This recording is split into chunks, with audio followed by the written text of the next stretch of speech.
Viewers, Oromo Liberation Army OLA has detained 3 Chinese nationals.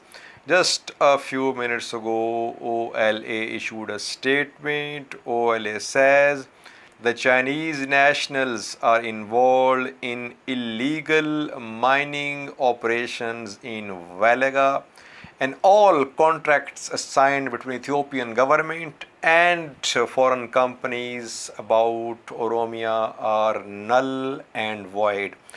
OLA has shared pictures of the detained Chinese nationals as well.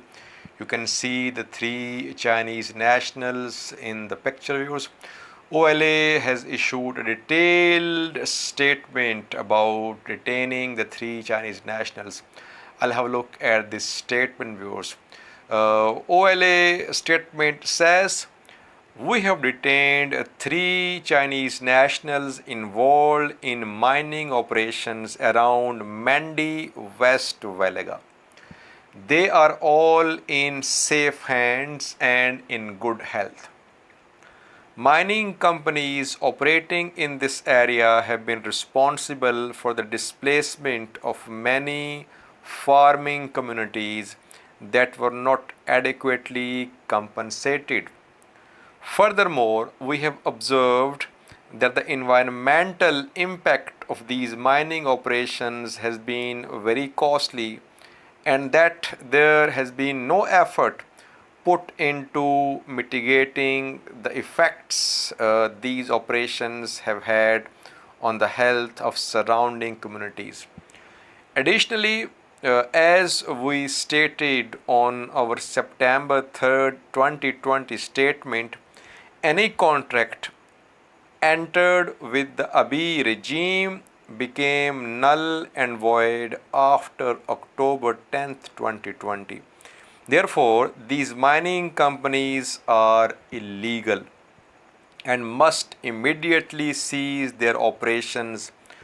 While we are not anti-development, we are strongly anti-exploitation and therefore have taken action against this unfair exploitation of natural resources that is being enabled by Ethiopia's ruling tyrannical clique. Oda Turbi, spokesperson of OLA.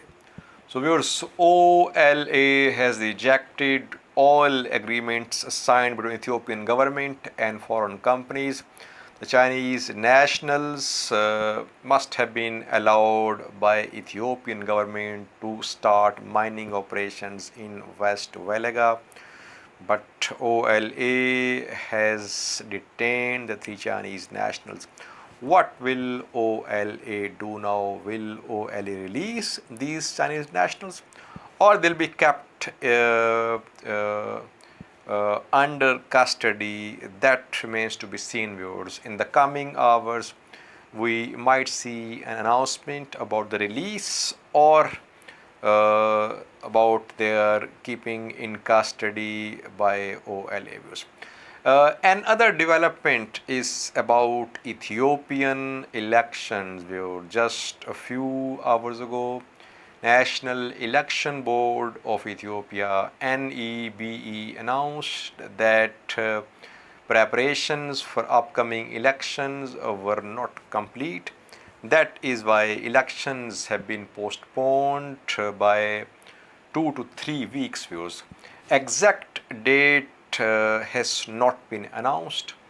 Election was due to be held on the 5th of June. Now July might be the month in which elections could be held, but exact date has not been announced by NEBE, National Election Board of Ethiopia. Which election was due to be held in August 2020, but election was postponed. Back then, Ethiopian government had said that there was threat of coronavirus spread. That is why election was being postponed. TPLF had rejected that postponement, viewers, and after that, in September 2020, TPLF had held elections in Tigray, but Ethiopian federal government had rejected elections held in Tigray. Now, this is the second time that Ethiopian government has postponed elections. Is it due to international pressure or logistical issues? International pressure has been increasing upon Ethiopian government for the postponement of elections. We heard a statement from the EU. I did a video on that a few days ago. EU cancelled the deployment of its observers to Ethiopia for elections. EU had said that Ethiopian government was not cooperating and it was impossible for EU observers to work impartially and independently in present circumstances. So EU had issued a statement and EU had decided to cancel deployment of its election observers. Then we heard a statement from the US. The US has called for inclusive political process. We saw a letter written by 5 US senators. The letter was addressed to National Election Board of Ethiopia, and Jeffrey Feltman, the new US envoy to the Horn of Africa, had delivered the letter to NEBE. 5 US senators had called for the postponement of Ethiopian elections, and they had called for inclusive political dialogue and reforms before holding elections. In response to that letter, National Election Board of Ethiopia had written a letter to US Senate, and in the letter NEBE had said that it was impossible to carry out reforms as less than a month was remaining. And in that letter, NEBE had said that there was no option regarding the postponement of election, but elections has been delayed, viewers. And NEB says that reason for postponement is logistical problems. Voter registration process has been very slow, and polling stations could not be finalized. That is why logistical preparations could not be completed on time.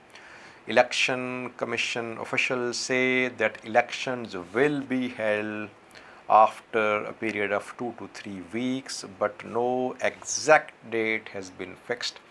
So let's see what happens, viewers.